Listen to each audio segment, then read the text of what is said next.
ACE inhibitors are used to reduce the blood pressure.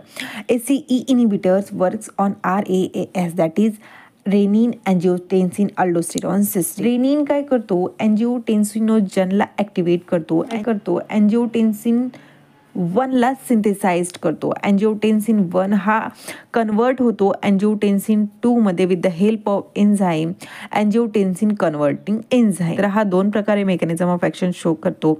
हा adrenal ग्लँडवरती act करतो आणि अल्डोस्टेरॉनचं सिंथेसिसला help करतो, वसो कॉन्स्ट्रिक्शन करतो. बट आपले हे ACE इनिबिटर्स काय करतात, अँजिओटेन्सिन कन्वर्टिंग एन्झाईम याला इनिबिट करतो. हा जर एन्झाईम इनिबिट झाला तर काय होतं, अँजिओटेन्सिन 1 हा कन्वर्ट होऊ शकणार नाही अँजिओटेन्सिन 2 मध्ये. जर हा अँजिओटेन्सिन 2 जर सिंथेसाइज झाला नाही तर अल्डोस्टेरॉन सिंथेसाइज्ड होणार नाही. हा जो काही मेकॅनिझम ऑफ ॲक्शन शो करत होता, ब्लड व्हॉल्यूम इन्क्रीज करत होता, ते व्हॉल्यूम इन्क्रीज होणार नाही. आणि